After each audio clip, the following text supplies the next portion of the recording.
Well, good morning. Welcome to B Cube Sunday morning. It is a fine, fine day here as we are having Tom back. For Tom's been on hiatus there for a couple of months while um, I don't know what he was doing, but I'm sure it had something to do with cats. Um, Well, actually, one time it was a memorial for one of the people I'd had on one of my shows, that being Heather Wood. that is a sad, sad reason. Yeah. The I But as we get older, that is one of the prices that we find that comes with surviving. The However, well, Tom, welcome back to B Cube Sunday morning, and Always a pleasure. huh? Always a pleasure, I say. It is a great pleasure. You have introduced us to so many wonderful people, and now who are you introducing us to today? Well, we have Chloe and Leigh. Um, I will let them do their own introductions because they are quite articulate and able to say who they are better than I can. I've Well, known Chloe for a while. I don't think I've ever met you, Leigh. I don't believe we have met. Yeah. So this is our first time interacting. So we're going to see how things go, and we're going to talk about their projects to read all of Greg Bear's fiction and comment on it on a blog. And we're going to talk about other things as well, because we never stick to one topic when we're talking on V Cubed.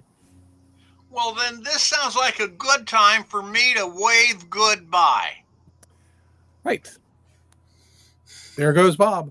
So, Chloe, why don't you start by introducing yourself? Yeah, I'm Chloe. I'm Greg Bear's daughter, the tall one. Parentheses. Sometimes writer, and I've been running this blog where we read through all of my dad's stuff and blog about it. And Leigh? I'm Leigh Elliot. I've written a couple things here and there. I am Chloe's girlfriend. And when she pitched the idea of doing a Greg Bear read through, I was really excited because I only got to meet Greg a little bit before he passed. And I was very interested in getting to know him better, and that didn't happen. So I kind of wanted to get to know him through his work. Well, that's one of the best ways, but it really wasn't as good as getting to know him personally, because Greg was one of the nicest people around. And That's what a lot of people said. He was always interested in other people rather than touting himself.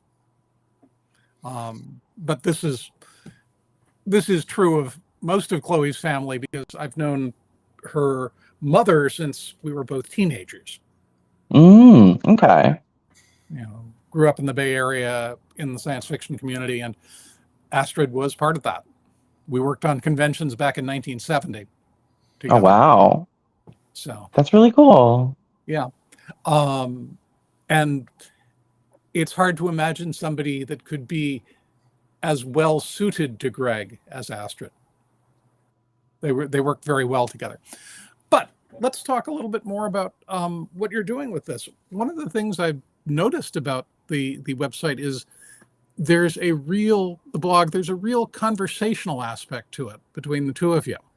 How do you keep this going in print as opposed to in person? It's fairly clear how you can connect with each other talking in person, and the in print comes out looking just really like a good conversation. Well, so what we do is we read the book, we schedule a time to meet on Discord, and we're just like, okay, we're going to chat to each other. If you're not familiar with Discord, it's basically like a chat program. So it's like, okay, we're going to chat to each other for, I don't know, like 2 or 3 hours. And then at that point, I just copy and paste the whole thing and edit it to remove all of the us getting confused about the plot and the typos, etc. And then I post that up there. So you're doing it in text rather than in verbal conversation? Yeah, to save me the time of transcribing it. Transcribing takes an incredible amount of time. Yeah, we wanted to make it easy. Mm-hmm. Yes, because I'm not getting paid for this, and it's being done for an audience of like 30 people. Well, with this, we may break it up at 35. That's right. Oh, wonderful. But I really enjoyed reading it because it's fun to see you going off on tangents. Well, we do that a lot. I've got some pretty bad ADHD, and so my brain is just running 24/7 on whatever random detritus it can grasp onto. And Chloe's just a phenomenal yes-ander. Yeah, I think the vibe I'm trying to go for is basically like really casual book club. Yeah. Are you getting a lot of comments from other people on what you're doing on the blog? We got 2 comments on the first post and then none on the rest of the posts. But Yeah. Well, people tell me they like the blog. They're mostly my friends and family. Mm-hmm. Well, that's at least something. Yeah. Everything starts off with just my friends. mom hated the blog. Mm-hmm. Yeah. Yeah. That would be awful. Oh, it's just not as good as I thought you could do. Astrid would never say that. No, He's way too nice. Be way bitchier about it. So, in some ways, that kind of conversational style has become more common. In a way, though, part of what you're doing is recreating old-style fandom and the fanzines that would be conversations over a much slower time frame. I hadn't thought about that, but you're right. Oh yeah, like letters and zines and stuff. Yeah. But that seems to have gotten a lot more common with podcasts and blogs and all that. Do you feel it's a more modern way of doing it? What do you think about it? Well, for this project, I don't know what the alternative would be.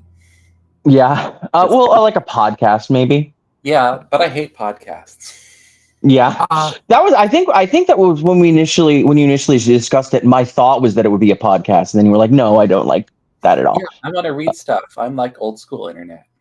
Yeah. So it feels kind of like a throwback to like 2005. Mm-hmm. Back in that era of like LiveJournal and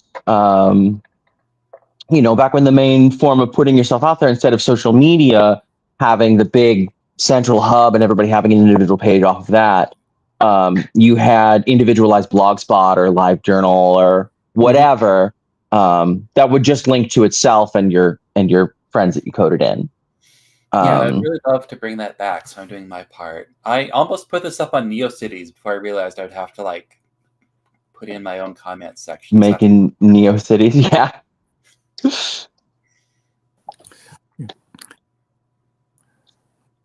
Yeah, it's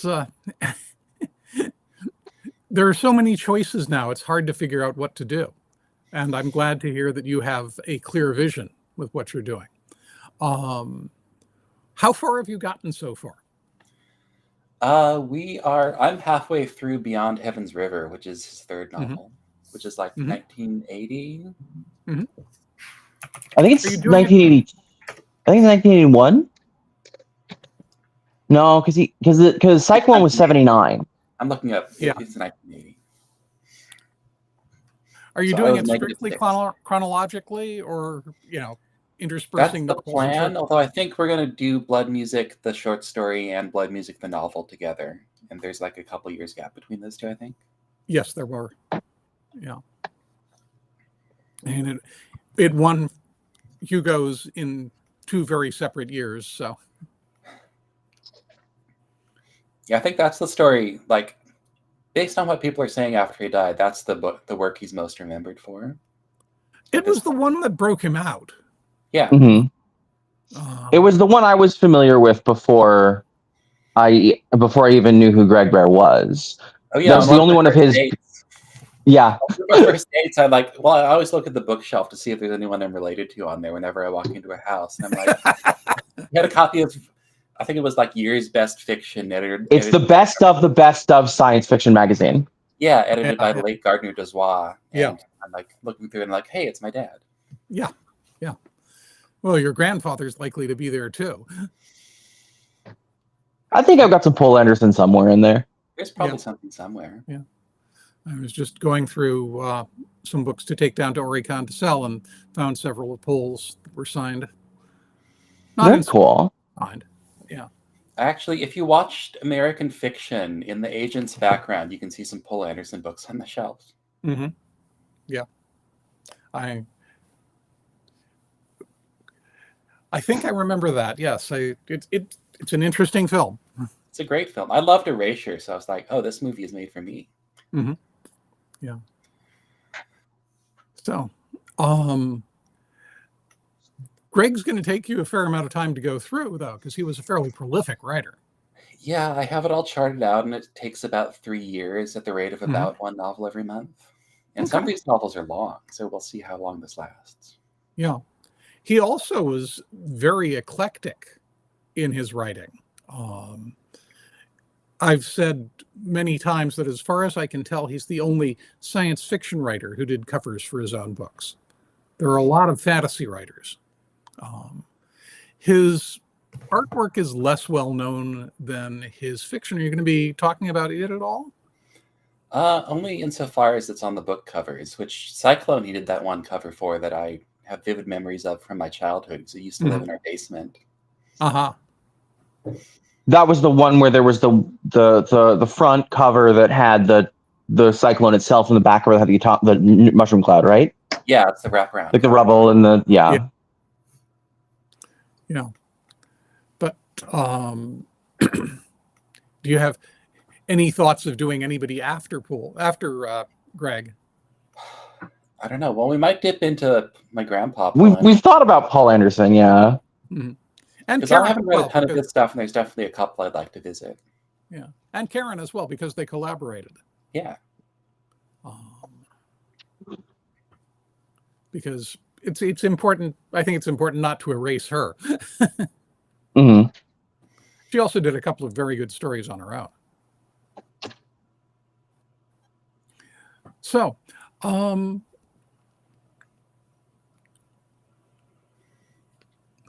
gee, I'm running slow today.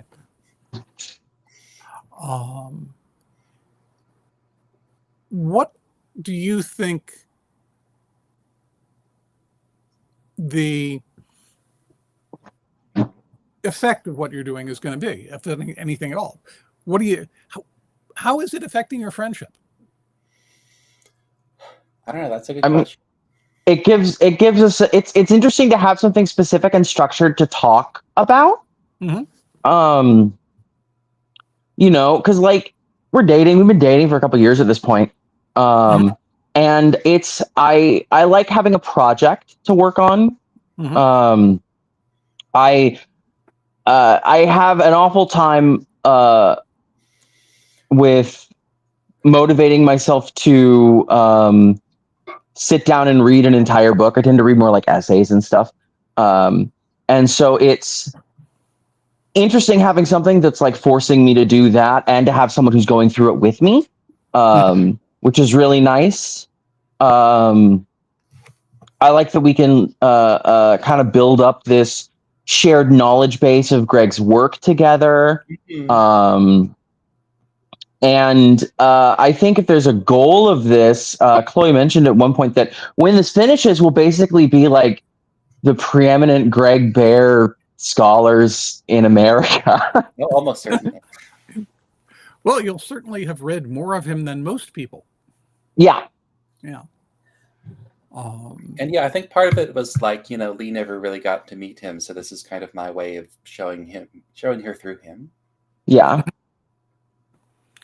Which would make it really awkward if we had like a messy breakup at some point during it, because I am committed to finishing this project. I am also committed to finishing this project. So we're going to drag each other through it if that happens. Absolutely. Do we maintain the relationship as like a facade with like a nice thing while it crumbles on the inside and we learn to bitterly hate each other? Or do we just like break up and only come together for the... this is the hypothetical... Each other through text, and I edit it to make you look worse. Yes, that's always a difficulty with such things. But in many ways, relationships exist through people learning together. Mm-hmm. Yeah. And we learn to care for the other person by sharing stuff and by disagreeing. Mhm. You can't build a relationship entirely on agreement. Yeah, I'll be interested to see if we ever get to a point where there's something that we have like a wildly divergent take on, especially something that like one of us really likes and the other one really doesn't. Yeah. Mhm. We have pretty similar tastes, but it could happen. Yeah. Yeah, I've certainly had that happen in most of my relationships. There's some stuff that we just completely disagree about, often food. Hmm. I can't stand eggplant and Karen loves it. Eggplant's good. Eggplant is delicious. I'm in a minority once again. What do we disagree about the most, babe? I don't know. What do we disagree about the most? What do you disagree about? Potatoes. Potatoes. That's a Yeah. big disagreement. Yeah, I can't stand potatoes. Well, I find potatoes very boring. It's not that I can't stand them. It's that I find them usually unsatisfactory. And I think that you can prepare the humble potato really well and just, You can. It's just most of the time it is not prepared very well. It is usually, it needs more than just potato to taste good. You need like an au gratin where it's cream and garlic and cheese to make it like actually edible. But if it's just like mashed potatoes, that's just mashed potatoes half are and great. half. And I really love just like roasted new potatoes with the skins on and like sprinkle some salt. so boring. It's so boring. If you're gonna put them in the oven, make like double baked potatoes where they've got like toppings in them. We're gonna take Well, you I to the was going to farmer's say market. that We're gonna mashed pick out all the potatoes- different kinds of potatoes and see what the good ones are. Yeah. Oh. Mashed potatoes are really good as a vehicle for gravy or butter. Yes. I will say that. If you have a good gravy, mashed potato is a fine medium for it. And I do like French fries. Yeah. Which type of French fries? Do you like them crispy or do you like them slightly Crispy. They gotta be crispy. If they're too soft on the inside, that's too much potato. So if they're like skinnier and crispier, then you've got like something texturally interesting. And like the breaded ones that you get at some restaurants, they're like this. There's a specific. I don't know the product number. I've worked at a couple of restaurants in my time, but there's a specific Cisco manufactured French fry, which is in like a really light batter. Those things are bomb. I don't know exactly what they're called, but they always fry up really crispy, and there's a lot of flavor in that breading, and they're just quite good. Mm-hmm. I like all fries. This is my controversial food opinion also, is that I love Dick's, the burger chain's fries. Oh yeah. No, they're the worst fries. They're so soggy. Extremely polarizing fries. You either love them or you hate Yes. I generally like crispy, but Dick's fries are really good. Yeah. Ugh. They're In very part because potato they forward, use- which is why Lee doesn't like them. They use real potatoes. They actually cut. What are you going to make a French fry out of? Fake potatoes? Some people do use reconstituted potatoes for that. Yes, That still counts as a real potato. It is a potato. it's highly processed. Dicks are not highly processed. You see, we're having another. If that had any merit at all, then if that had any merit, if processing had any merit at all to the quality of the potato, then Dick's fries would be good, but they're not. So Yes. Bob says the younger generation just doesn't understand potatoes. But sure, we can make that a millennial problem. Millennials love potatoes. I'm just weird. Yeah, no, Yeah. That's fine. You We get love to them not anyway. like anything. Yes. All right. So, but Dick's burgers are pretty good. Yeah. I think we can. Do you agree on that, Lee? I like their basic cheeseburger, hamburger. I don't like the Dick's special because I don't like their weird relish, man. It's very sweet. I don't really do sweet. Okay. But like, I will absolutely eat like a dozen of just the cheeseburger with ketchup and mustard. Yeah, those are great. Yeah. Well, somebody in the comments is having reindeer sausage for breakfast. That sounds good. Ooh, that sounds delicious. Yeah, but the question is, does it glow red? It's, Not if you Most reindeer are not bioluminescent. yeah, only a few. There was just the one. Yeah, if it glows red, you know Santa got pissed at Rudolph. Well, they do use all of the cow in the burgers, including the noses. So, well, I'm glad you're not vegetarians.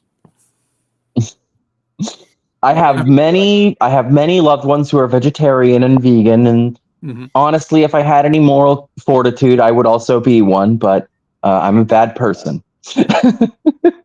We all have our flaws. Yeah. Good heavens, a long. Well, that's irrelevant. That's a note to Bob about what he's doing with his publishing. Yes, one of the problems with this particular podcast, I will warn you, is that Bob may come on at the end and solicit you to write stories for him. Okay. I do like being assigned things. Yeah. Oh, I would never take advantage of my guests that way. Oh, God. Yes. Ominous. See, it's Halloween month. He has to give us the evil cackle at least occasionally. That's fair. If you have a good evil cackle, you've got to break it out at any available opportunity. Yes. Well, I've seen him do it occasionally at conventions. Well, he's selling books. So I know, Chloe, you've been to some conventions. Leigh, have you been to many science fiction conventions? Or I have not been to too many. And I don't anticipate that I'm going to very much in the future. Just because I'm pretty COVID conscious. And they are a very bad environment to be in if you would like to not get sick. Even before COVID became a thing, con crud was always like a joke. Not always even a joke. You got it. Yeah, like it's not fun. And ever since COVID happened, the pandemic that we're still in, I try to mitigate. I try to mitigate catching it as best I can. So I mean, like, I haven't completely destroyed my social life. But I do significantly cut down on like things that are going to have a lot of people in them. But I also really never really liked things that have a lot of people in them. Like really big packed concerts, like have never really appealed to me. And I think maybe that might be why I've never really cared about conventions that much. I've never really made a big priority of them. Even before COVID, just because I just am not a super huge fan of a bunch of people all packed in a space. Just kind of, I don't know if I'm claustrophobic or I just, for whatever reason, it has never really appealed to me to like wander around in a building with a bunch of nerds for a really long time, except in like the abstract. It's one of those things where like I'd go to a con like once every 5 years and that would be fine. And I've never really felt any need to engage in that more because my chief exposure to like fandom culture has all been like online. And that is sufficient for me. Well, one of the things about old school fandom conventions were an add-on. Yeah. Well after fanzines started, and some people really got into them and some people didn't. Hmm. There are a lot of well-known fans who would never go to a convention. So Yeah, I like you're not conventions. alone here. I tend to be masked at conventions most of the time these days. And there are a lot of conventions, as somebody in the chat is saying, the ReaderCon, for example, being very COVID conscious. That's good. There are people who are doing that. One of the things that I've certainly felt about the travels I've taken recently is that airports are a lot worse than conventions. Yes. God. Airplanes are not particularly bad, but airports are terrible for COVID. Yeah, I haven't gone on a flight in a very long time, and Chloe and I have kicked around the idea of going to like Chicago for funsies, or I have another friend of mine where there's a particular exhibit at the Smithsonian we both really want to go to, so maybe we go to DC sometime. But God, I don't. The idea of the airport just like really, I'm not a fan of that. Yep. Masking is really good for airports. Mhm. Karen and I went to Tokyo and got COVID on the plane back. Oh, damn. Oof. Which from someone who was sitting next to us who was coughing the whole time. No mask, I presume. On them, we were masked. You were masked, yes, but I meant that person, because like no, that person, no. It almost feels like we had this beautiful opportunity when COVID hit to slightly restructure our society to be more accommodating for people with illnesses and with being immunocompromised. Because in a lot of, especially like Asian societies, Chinese and Japanese in particular, if you're sick in public, you just wear a mask. It's just what you do.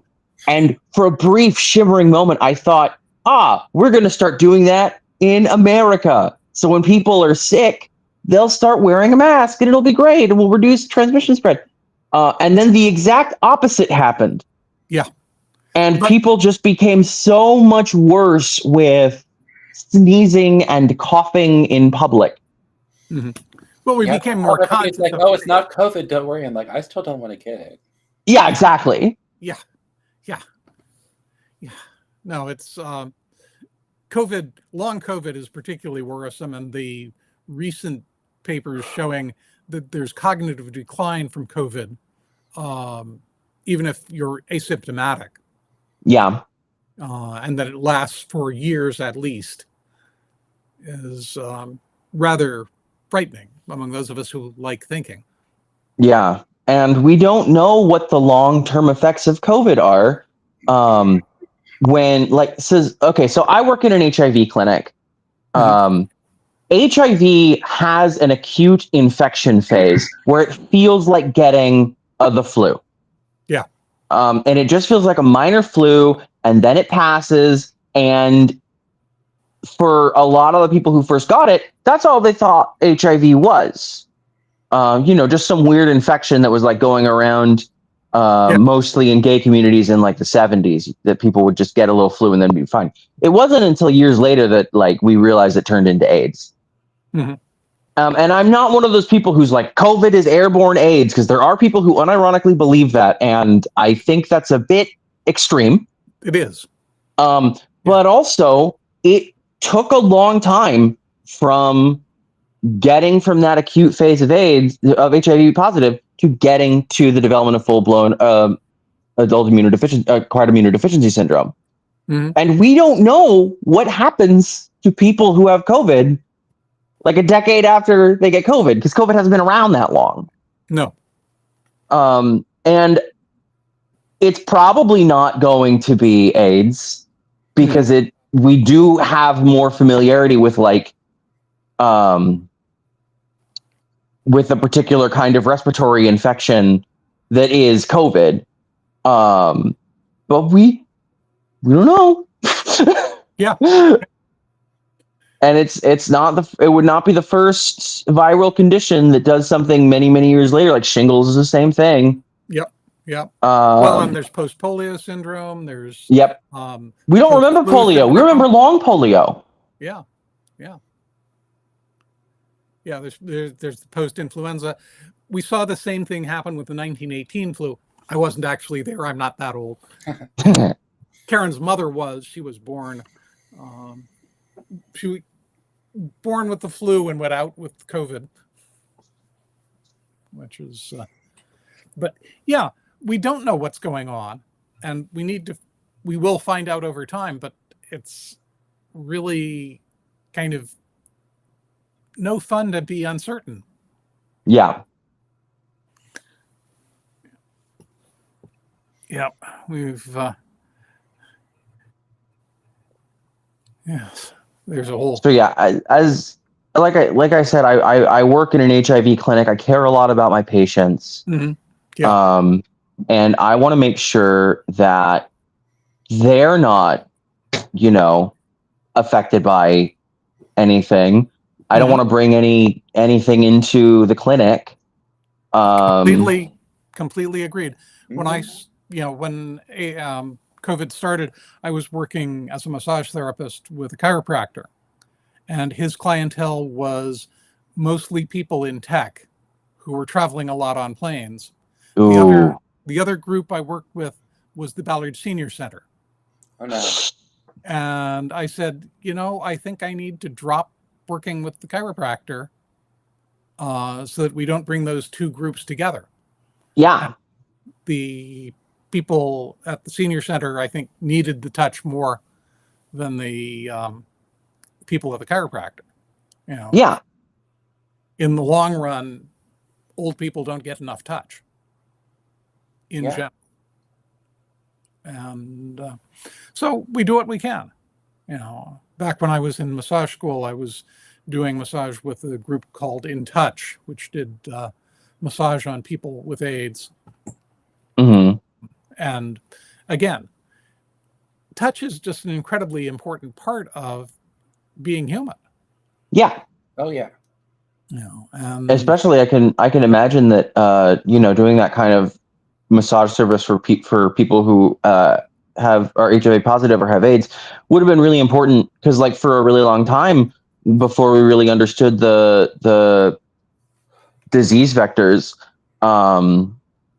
there are stories of people like being in hospice care with AIDS patients, and like I remember reading a story of there was one patient who gave a nurse like a book that was that they had read together, and he wanted her to have this book that they'd shared near the end of his life, and she had to like burn it.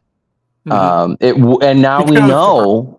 Yeah, and now well that's the thing. Now we know that there was no infection in the book, but they didn't at the time. I know. So like, and for a really long time, that idea of like, this person's disease, this person's dirty, we can't make physical contact with them, like that still to this day affects HIV positive people still are like recoil from being in physical contact, even though we know better. I remember I had this some kind of DC comic from the 80s or 90s that had a PSA where like Alfred explains to Robin that it's okay to touch people who have AIDS. Yeah. But the thing is, that kind of fear, as to some extent is happening with COVID, there are rational and irrational fears. Yeah. And it's important to try to figure out which one is actually going on. In the same way that what you're doing with Greg is figuring out what's going on in his stories. Thank you for bringing it back. Yeah, could work on that. We were getting a little off. As I said, the conversation goes all sorts of different places, but I do try to bring it back occasionally. There are rational and irrational readings of stories too. I've made a certain number of mistakes in the way I've read stories, and one of the great things about this community is that we actually get a chance often to ask the author what they meant. Yeah. Mm-hmm. And with what you're doing with Greg, we can't ask him now, but he was always willing to talk about what he was doing. Yeah. A lot of that is still archived on his forum. Mm-hmm. Ooh, I didn't know that. Yeah. I've had to get a couple answers to questions from there. What was there? I'm trying to remember what was the thing in one of his stories. I think it was Hajira that we ran into some stuff where I really wished we could have asked him, Yeah. but I don't remember what that was exactly. Me neither. The lurkers in email support us about going off topic. Yeah, That's fair. The part about reading your dad's books after he dies, you can't really ask him what he was thinking. Yeah, But you can ask Astrid, and she might know. that's fair. Yeah, this is we're still in the pre-asteroid era. Yeah, sometimes we're gonna get to the era where I'm alive, and then I might actually know the answers to this. Yeah. I will say it was kind of interesting because I didn't know that Greg was married before Astrid. So in one of the introductions to the stories, he's like, "Oh yeah, and my wife," and then he drops a completely different name, and I was like, "Oh well, yeah, all right." Yep, it's people are complex. Mm-hmm. Oh yeah, and Greg certainly lived an interesting life. Oh yeah. I mean, it's pretty well known that he was one of the founders of San Diego Comic-Con, but it's less well known how he was connected into fandom in general. It's weird how the science fiction community has this sort of connection between the readers and the writers, because that's not something you find very often in other places. Yeah, a lot of the fans would become writers. Yeah. And there are a lot of people who think of fandom as a conduit to get into becoming a writer, but I've never wanted really to write fiction, but I've been really involved with the fan community and with supporting people. There's a fascinating book by Howard S. Becker called Art Worlds, which is basically a Marxist interpretation of how art works.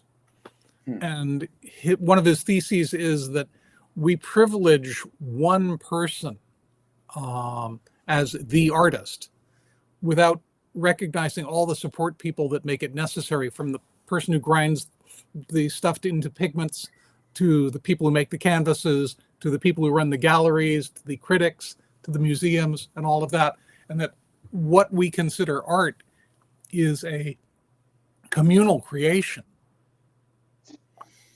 What's this book called again? I'm going to write this down. Art Worlds. Because that sounds like extremely my jam. Oh yeah. Art Worlds, Howard S. Becker. Let me add it to the chat.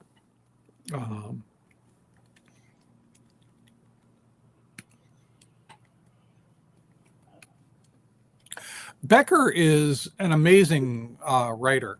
He's a sociologist, and he is a good writer. He's really incredibly readable. He did a book called Writing for Social Scientists, which was based on a paper that he'd done about how school teaches us not to write the way that actually works for writing scientific papers or for novels. It teaches us to write to deadline, to write one draft that is just the final, because that's what the teacher's going to grade. And it doesn't talk about revision and restructuring and all of that sort of thing. Excuse me. And he also did a lot of stuff about outsiders and homosexual culture and prison culture and things like that. And Chicago School of Sociology. I took what he'd done in Art Worlds and looked at the science fiction community through that lens and thought about the there was a saying back when I was involved that fanish lifespan is about 3 years. And what I came to realize is that there are so many different lines of interest that people get into in science fiction. And the people who stay are the ones who have at least 3 that they cycle through. And they become interested, for a while they're interested in running conventions, then for a while they're interested in the artwork and the people who make it, and then they go back to the fiction, and then they go back to writing essays about it. And as you evergreen what you're doing, you keep discovering new aspects of it, that any particular idea gets boring after a while. And yeah, it's interesting because I don't think of myself as a fan, but like I just grew up in fan culture. So like I don't go to science fiction conventions a ton as an adult, but I got dragged to them as a kid a lot, all the time, obviously. Yeah.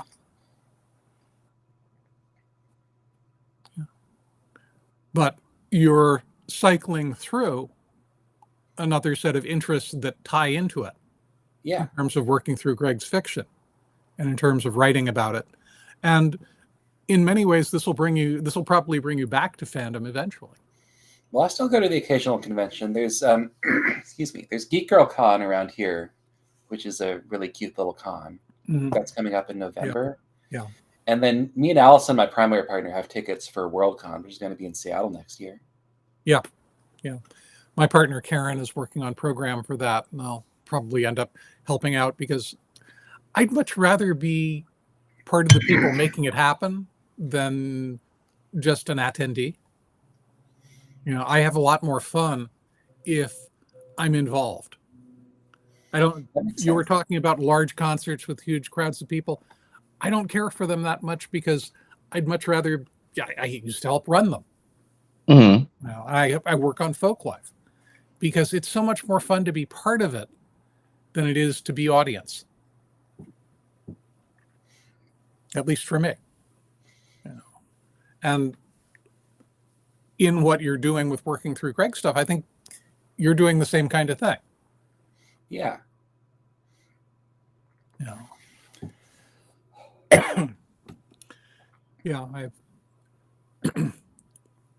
I'm coughing in part because I'm on a blood thinner that makes it easier to cough. Oh no. So it's made it harder to keep conversations going. I understand that one. Yeah. Also, I think some of what I'm doing with this is like, with this project, is carrying on my dad's legacy of like encouraging people to just make stuff and talk about your interpretation of stuff. Yeah, he was very much into bringing out other people's. I remember being astonished at how he would tell people that I was an expert. When we were at a party, he'd drag me in as somebody to resolve things. Well, I'm hoping to bring guests on at some point. I know Allison would like to join for maybe one of these at some point, but Allison's like, "Oh, it's so intimidating. You two are so smart." And I'm like, "It's not. We're dumb. We just talk." Yeah, we're not. I don't understand how anyone would be intimidated by us. We're two chuckle fucks. Pardon my French. It's okay. This is not broadcast. The FCC is not listening. Thank God. Yeah. But there's a whole thing with people that they don't think they're intimidating. I mean, most of us think that we're kind of, I'm just this guy, Yeah. People tell me I'm intimidating sometimes, and it's always kind of weird. No, I understand why. No, I understand why you personally are intimidating, Chloe. Why am I intimidating? No, just you have the kind of aura that makes you wonder, could this person kick my ass? Like you seem like the sort of person who, like, if you're at a bar and some dude is being gross with girls there, you seem like you'd be the kind of person to take a baseball bat and be like, "Hey, get out." Like, that's your vibe. It's a very powerful butch vibe. Well, I would start with whenever I play RPGs, I do the charisma route. So I would start by trying to Yeah. convince them to leave before I beat them up. Mhm. Hmm. Yeah, it's generally easier to remove people before it gets violent. Yes, I'm a big fan of de-escalation. Yeah. Yes. Yes, I've had people tell me I was very good at that. But, spending 20 years working safety for the San Francisco Pride Parade really helped me learn to de-escalate. Oh yeah. Yeah, I can imagine. Um,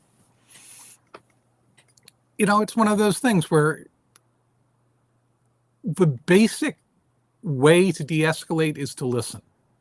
Hmm. And listening doesn't get enough push, I think, out in the world.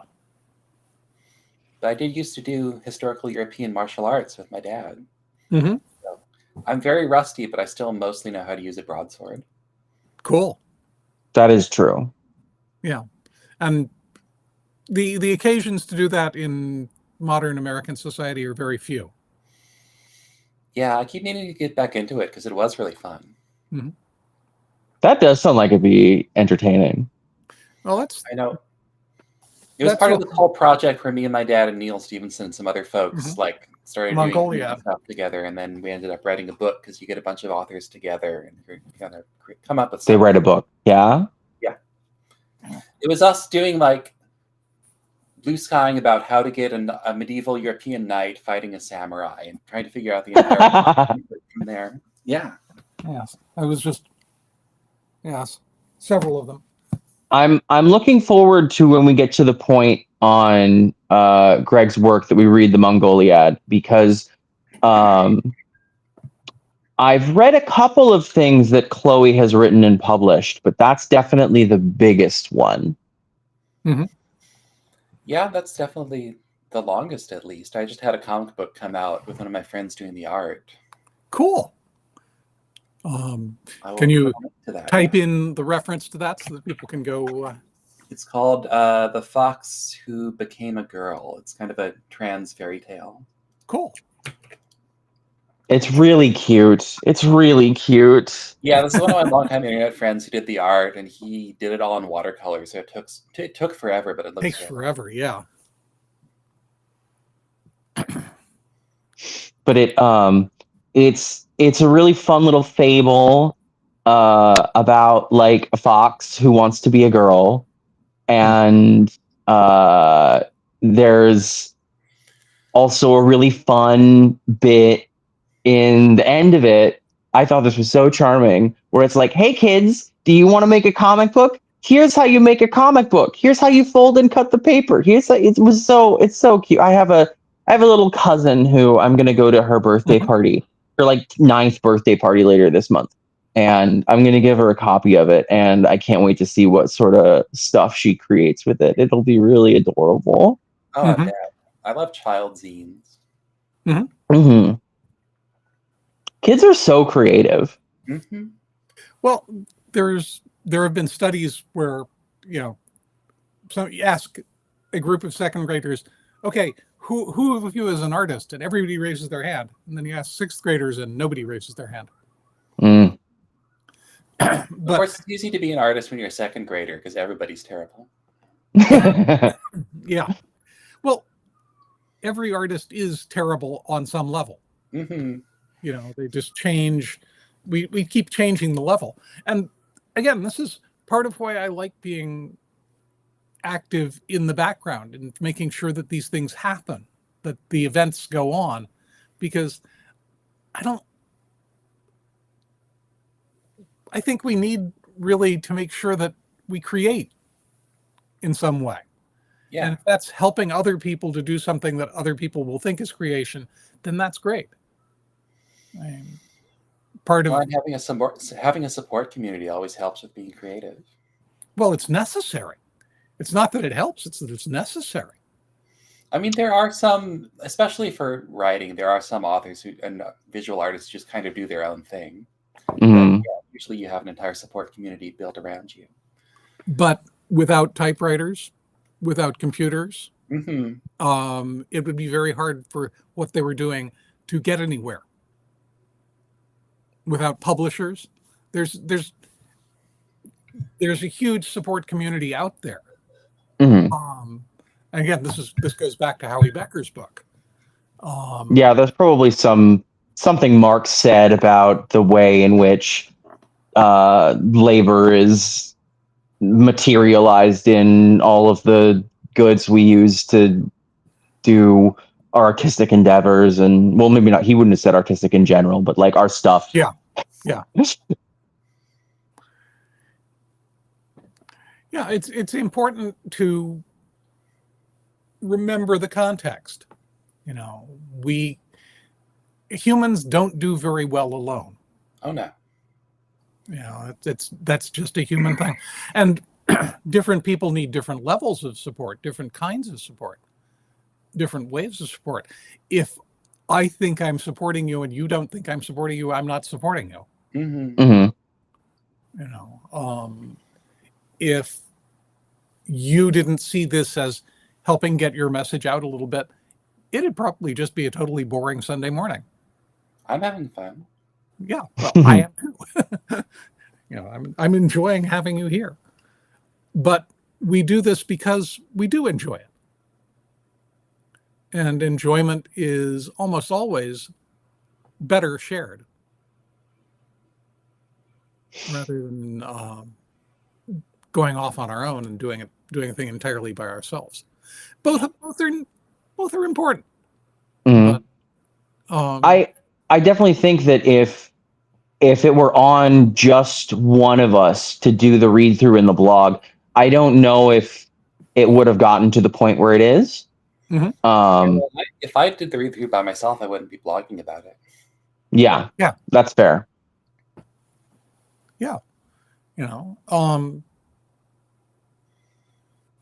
it takes a whole village to do anything, not just raise a child. If I'm not getting good feedback, then I'm likely to drop stuff. Yeah. Part of the reason we kept the other Change of Hobbit open as long as we did is so many people really cared about it.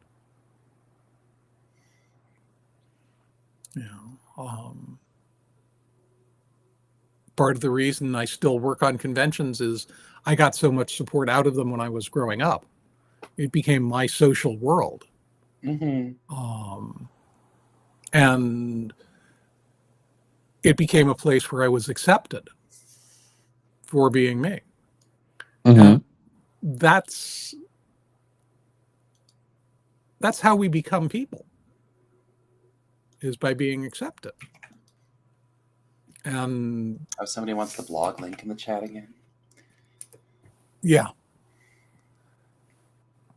So, yes, it's important to put it in several times because otherwise people don't know they want it when they first see it. Yeah. We do need to spend time helping.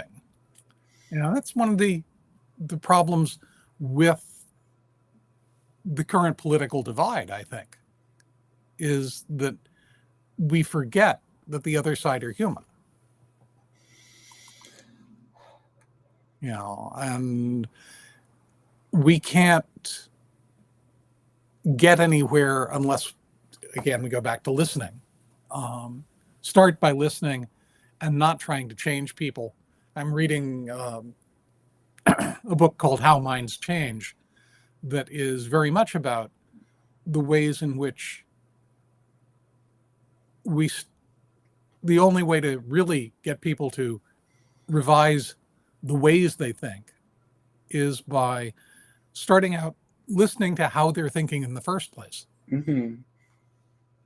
What are the priors? What are the things that they've learned and dealt with that lead them to believe what they believe?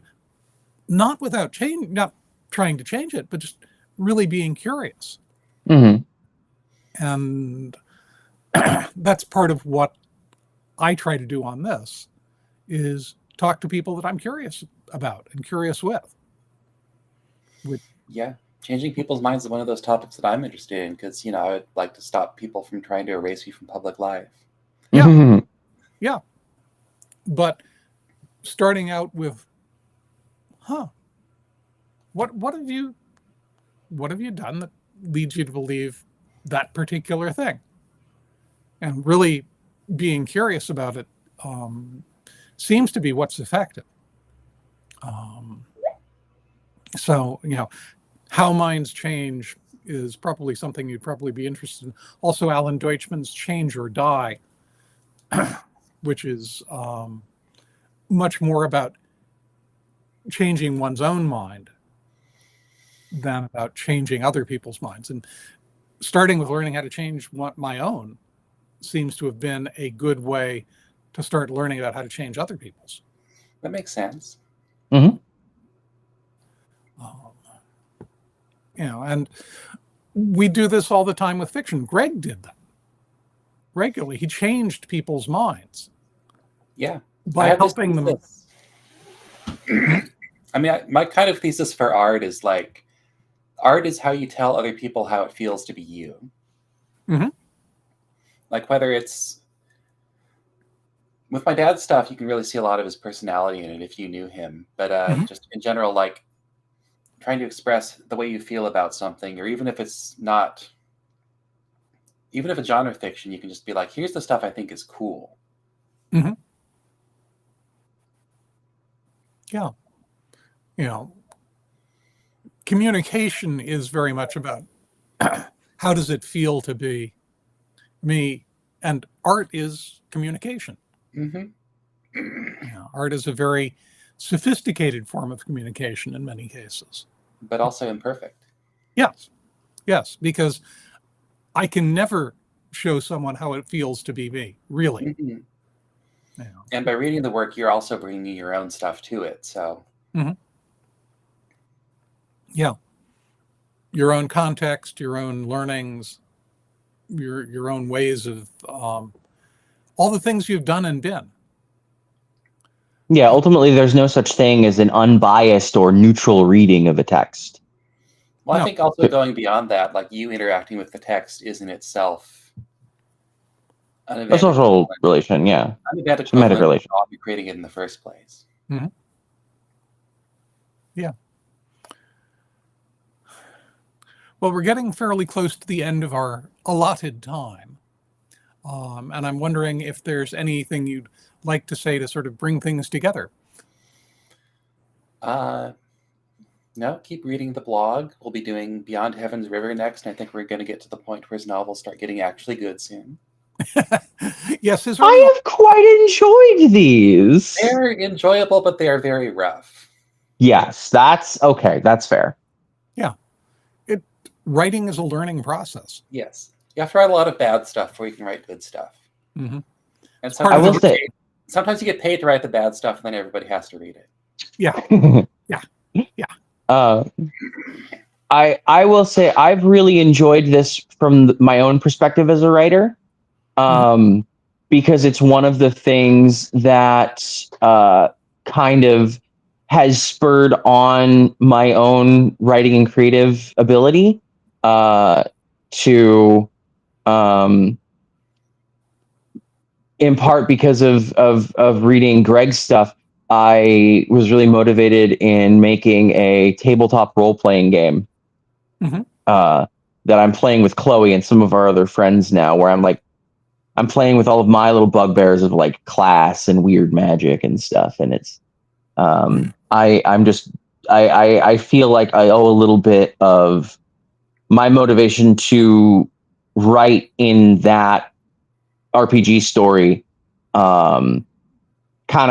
Greg has kind of helped to loosen some of the creative juices. So like a project like this, I think is good for not just understanding some other artists' work, but also for getting an understanding of what you do as an artist. So, Lost game for those who know RPGs. What was that? Fun. Oh, this is a Changeling the Lost game for those who know RPGs.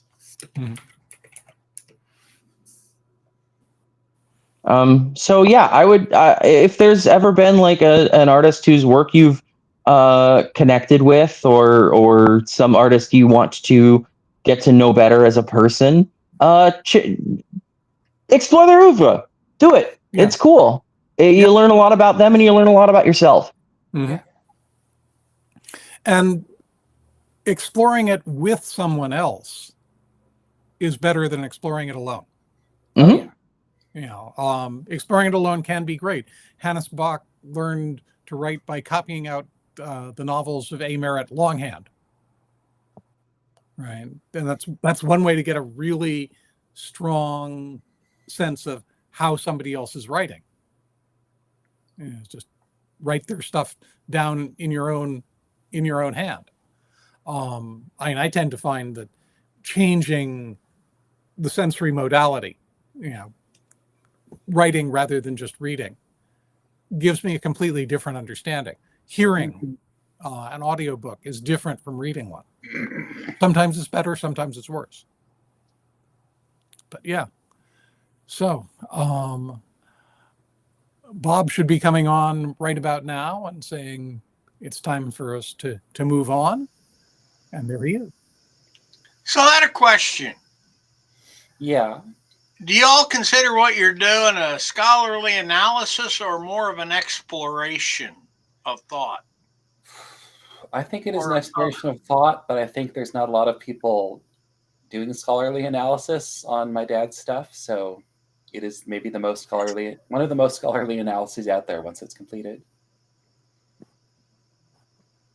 And I think it's very much a casual exploration to me. But I think I'm going to wind up writing an essay or two as we go through, just because I love writing essays.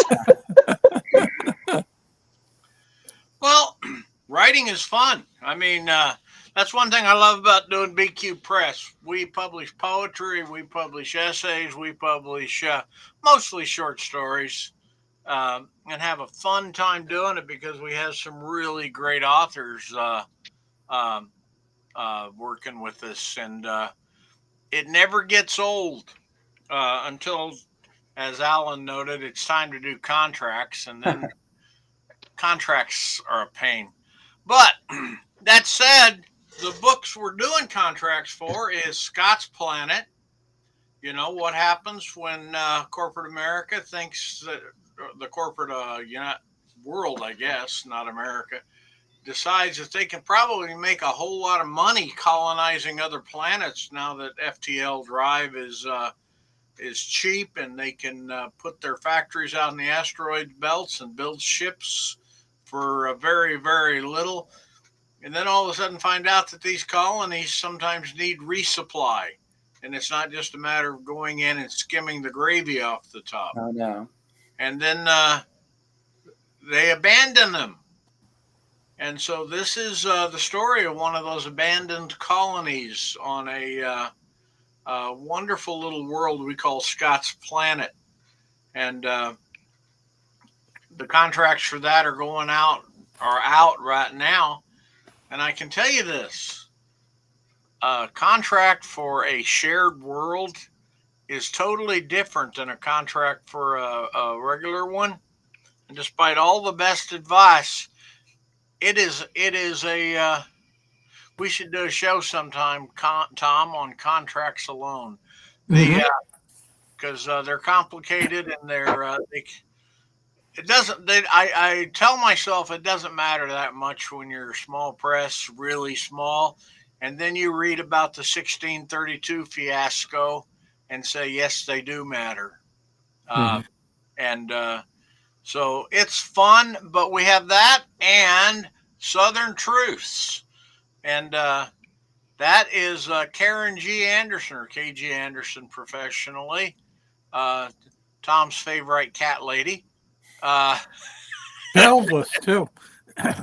uh, is the editor of that, and she's been doing a bang up job. And it is literally, I've got the uploads ready. So ask yourself, what makes the South? And she and I have been lucky to collect some wonderful stories. You guys see that Alan Dean Shapiro fella commenting in there a uh, a lot. He is actually it's an old story. I'll tell it again. We bought three of his stories accidentally because we bought them one at a time as they come through, and then when I'm consolidating everything, I said, "Who is this fella, and why did we buy three of his stories?" Then I looked at the stories and said, we bought three of his stories because he's really good and has a great understanding of the Southern culture. And then I sent him a note that said, I'm sorry, I can only buy two from one author. And he understood, but we've got two great stories.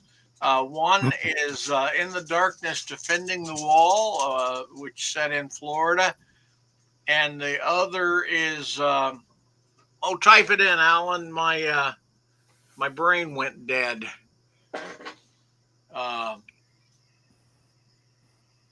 God. Anyway, two wonderful stories. The I could tell you the plot, but not the title. And he said that, and he reminded me that the third one is still in my hands because we're going to use it somewhere else. But it is so much fun putting together anthologies and reading what, given a topic, what people think and what they want to write and what they come up with. It's a actual. It is a privilege to publish some of these writers, and I'm just loving it and looking forward to getting these two done. And then there's a third one that Karen and Deborah Godfrey are working on called Alternative Leadership. Oh yeah, now I remember why I couldn't remember. The healthcare bitch is here for the people. It is a wonderful. It's a good story. It is a wonderful glimpse at the healthcare industry as seen through the eyes of a superhero who signs up as their spokesman. And it's just great. But Karen and Deborah, who has edited best-selling anthologies for us, and Karen, who writes stories so good that I just break out and stamp my screen with a big accept stamp that I have to wash off then when Karen sends me a story. But the and then after that, as soon as we get these two on the streets, we're opening up the call for Evil Pets. That is one. And the other one is the Retribution and Revenge. It's based on the premise that the Orange Baboon wins the election and embarks on a second term of retribution and revenge. And what would that be like for America? And I tell you, if and when Kamala wins, we might change it to just be "We dodged the bullet, thank God." But having all of us here have lived through a Trump administration, and by the way, as you're reading the comments, there is comments in there that the whole Senate may depend on a fellow named Scott not getting elected in Florida, or a fellow named Cruz not getting elected in Texas. But I will tell you, whatever you do, vote.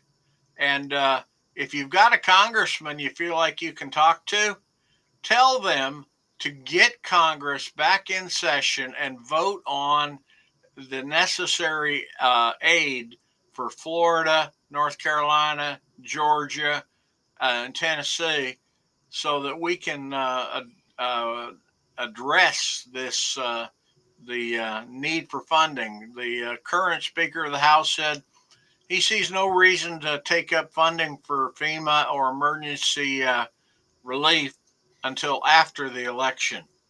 And guys, call your congressman, tell them to get off their dead butts and get in there. Go to Washington, cast a vote, and get the money appropriated so that we can take care of the people who are suffering. And that's, go ahead. Let me just say, Milton is not the last hurricane of the season.